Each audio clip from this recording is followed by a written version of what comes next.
পৃথিবীর সর্বপ্রথম মানুষ এবং নবী হচ্ছেন আদম আলাইহিস সালাম। একদিন আদম আলাইহিস সালাম তার 120 জোড়া সন্তানদেরকে সামনে বসিয়ে ওয়াজ করছিলেন। আর ওয়াজের বিষয়টা ছিল আপনার আমার নবী, আখিরি নবী জনাবে মুহাম্মদ রাসূলুল্লাহ সাল্লাল্লাহু আলাইহি ওয়াসাল্লাম সম্পর্কে। প্রায় 3.5 ঘন্টা ধরে বিশ্ব নবীর শান মান মর্যাদার কথা বললেন। ওয়াজ শেষে আদম নবীর সন্তান হযরত শীশ আলাইহিস সালাম উঠে দাঁড়িয়ে বললেন, হে পিতা, আপনি পুরো ওয়াজই তো করলেন বিশ্ব নবীর শান মান মর্যাদা নিয়ে, নিজের সম্পর্কে কিংবা আমাদের সম্পর্কে তো কিছুই বললেন না। তাহলে কি সেই নবীর কাছে আপনি আদম নবীর কোনো তুলনাই নেই? এই কথা শুনে হযরতে আদম আলাইহিস সালাম গভীর আবেগে বললেন, হে আমার পুত্র শীশ, সেই নবীর সঙ্গে আমার আদম নবীর কোনো তুলনাই চলে না। বরং সত্য কথা হলো, সেই নবীর উম্মতের এমন 5টি গুণ থাকবে যা আমি আদম নবীর ভিতরেও সেই 5টি গুণ নাই। আমার ভাইয়েরা, এই কথা শোনার পরে হযরত শীশ আলাইহিস সালাম বিস্মিত হয়ে বললেন, কি বলেন আমার পিতা, আপনার মধ্যেও নেই? আদম নবী বলে, হ্যাঁ আমার পুত্র, আমার ভিতরেও নেই। এ আমার পুত্র শীশ, শোনো শোনো, সেই আখিরি নবীর উম্মতের 5টি গুণের ভিতরে 1 নাম্বার, প্রথম নাম্বার গুণ হলো, আখিরি নবীর উম্মত যত বড়ই গুনাহ করুক না কেন, যদি তারা অনুতপ্ত হয়ে ভুল বুঝে ফিরে আসে, আল্লাহর কাছে ক্ষমা চায়, আল্লাহর কাছে তওবা করে, সঙ্গে সঙ্গে আল্লাহ রাব্বুল আলামিন তাদের গুনাহ খাতাগুলোকে মাফ করে দিবে।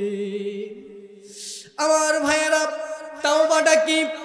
তাওবা বলা হয় কোনো খারাপ কাজ করার পরে অনুতপ্ত হয়ে ফিরে আসা আর ওই খারাপ কাজ না করা, এটাই হচ্ছে তাওবা। আমার ভাইয়েরা, আল্লাহ রাব্বুল আলামিন কুরআনুল কারীমের 25 নম্বর সূরা 19 নম্বর 5 নম্বর পৃষ্ঠার 1 নম্বর লাইন সূরা ফুরকানের 70 নম্বর আয়াতে জানিয়ে দিলেন, ইল্লা মান তাবা ওয়া আমানা ওয়া আমিলা আমালান সালিহান ফাউলাইকা ইউবাদদিলুল্লাহু সাইয়্যাতিহিম হাসানাত। আল্লাহু আকবার। আল্লাহ বলেন, যারা তাওবা করে, আমার প্রতি ঈমান আনে এবং ভালো কাজ করে, তাদের জীবনের যত পাপ আছে, তাদের জীবনের যত খারাপ কাজ আছে, আমি আল্লাহ তাই বান্দার জীবনের সমস্ত গুনাহ খাতাকে নেকিতে পরিপূর্ণ করে দেই। আমার ভাইয়েরা, আদম নবী বলে, বেটা শোনো শোনো,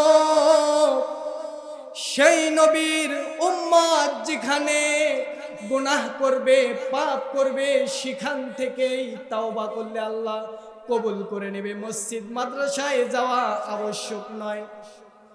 কোন ব্যক্তির তওবা আল্লাহ রাব্বুল আলামিন কবুল করে নেবেন? আল্লাহ রাব্বুল আলামিন কুরআনুল কারীমের ভিতরে 4 নম্বর সূরা 4 নম্বর পারার 19 নম্বর পৃষ্ঠার 10 নম্বর লাইনে সূরা নিসার 17 নম্বর আয়াতের ভিতরে জানিয়ে দিলেন, ইন্নামাত তাওবাতু আলাল্লাহিল্লাযীনা ইয়া'মালুনা সুআ يعملون السوء بجهالة ثم يتوبون من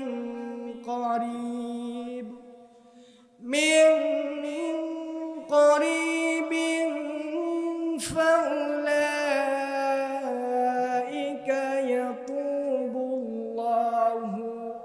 يتوب الله عليهم আল্লাহু আকবার। আল্লাহ রাব্বুল আলামিন বলেন, ইন্নামাত তাওবাতু আলাল্লাহি, অবশ্যই আমি আল্লাহ সেই সব লোকের তাওবা কবুল করি, লিল্লাযিনা, যারা ভুলবশত গুনাহ করার পরে জলদি করে তাড়াতাড়ি করে তওবা করে নেয়, আমি আল্লাহর কাছে ক্ষমা চেয়ে নেয়, আমি আল্লাহ তাদের তওবাই কবুল করে নেই। চিৎকার মেরে বলি না সুবহানাল্লাহ। আমার ভাইয়েরা, অথচ আমি আদম নবী বলেন, অথচ আমি আদম নবী 100 নয়, 200 নয়, 300 নয়, 350 বছর দুনিয়ায় ঘুরেছি, শেষ পর্যন্ত আখিরি নবীর উসিলায় ক্ষমা পেয়ে গেছি। এ বেটা শোনো শোনো, সেই আখিরি নবীর উম্মতের 2 নাম্বার গুণ, সেই নবীর উম্মত যতই গুনাহ করুক না কেন, আমি আল্লাহ তাআলা তাদেরকে ঘর থেকে বের করে দেবেন না। আমার মুসলমান ভাইয়েরা, বলুন তো দেখি, পাপ করার কারণে, গুনাহ করার কারণে আল্লাহ রাব্বুল আলামিন কি আপনাদেরকে ঘর থেকে বের করে দিয়েছে? কথা বলেন ভাই, বের করে দিয়েছে। আদম নবী বলেন, বেটারি, অথচ আমি আদম নবী হওয়ার পরে এবং তোমার মা হাওয়া আলাইহিস সালামকে গুনাহ করার কারণে জান্নাত নামক ঘর থেকে বের করে দুনিয়ায় পাঠিয়ে দিয়েছে। আদম নবী আবার ডাক দিয়ে বলে, বেটা শীষ, সেই আখিরি নবী, শেষ নবীর উম্মতের 3 নাম্বার গুণ হলো, সেই নবীর উম্মত যত গুনাহ করুক না কেন, আল্লাহ তাদের স্ত্রীদেরকে তাদের কাছ থেকে আলাদা করে দেবেন না। আমার ভাইয়েরা, যারা ওয়াজগুলো শুনতেছেন, বলেন তো দেখি, গুনাহ করার কারণে কি আল্লাহ আপনার স্ত্রীদের কাছে, আল্লাহ আপনার স্ত্রীর কাছ থেকে আপনাদেরকে আলাদা করে দিয়েছে? কথা বলেন ভাই, আলাদা করে দিয়েছে। পাপ করার কারণে কি আল্লাহ আপনার আত্মীয় স্বজনের মাঝখান থেকে আলাদা করে দেয় নাই? যে পাপ শোনার পরে যে পাপগুলো করেছি, এই পাপের কথা শুনলে আপনার আমার পিতা সন্তান বলে স্বীকৃতি দেবে না। যে গুনাহের কথা শুনলে মা সন্তান বলে ডাকবে না, যে গুনাহের কথা শুনলে সন্তান পিতা বলে আর ডাকবে না, যে গুনাহের কথা শুনলে নিজের স্ত্রী স্বামী বলে আর স্বীকৃতি দেবে না। এত গুনাহ করার পরে যে আল্লাহ আমাদেরকে স্ত্রী সন্তান পিতা মাতার কাছ থেকে আলাদা করে দেয় নাই, বলেন তো দেখি সেই আল্লাহ আজও আছে না নাই? আমার ভাইয়েরা, সেই আল্লাহর কথা বলার দরকার আছে না নাই? আজকে সেই আল্লাহর কথা বললে, সেই আল্লাহর কোরআনের কথা বললে আমাদেরকে বলে রাজাকার, আমাদেরকে বলে ধর্মদ্রোহী, আমাদেরকে বলে ধর্ম ব্যবসায়ী, আমাদেরকে বলে দেশদ্রোহী, আমাদেরকে বলে যে আমরা মৌলবাদী, আমাদেরকে বলে আমরা ধর্ম নিয়ে ব্যবসা করি।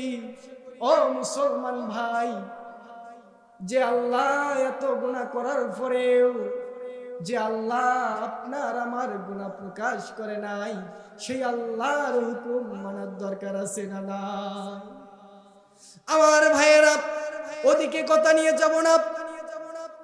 আদম নবী বললেন, শেষ নবী আখিরি নবীর উম্মতের 4 নাম্বার গুণ হলো, সেই নবীর উম্মতের আয়ু হবে অল্প, তাদের আয়ু হবে অল্প, কিন্তু আল্লাহ তাআলা তাদের জন্য এমন এক মহামূল্যবান রাত রেখেছেন, যে রাতে ইবাদত করলে হাজার মাসের ইবাদতের চেয়েও বেশি নেকি পাওয়া যায়। সে রাতের ইবাদত হাজার হাজার বছরের ইবাদতের চেয়েও উত্তম।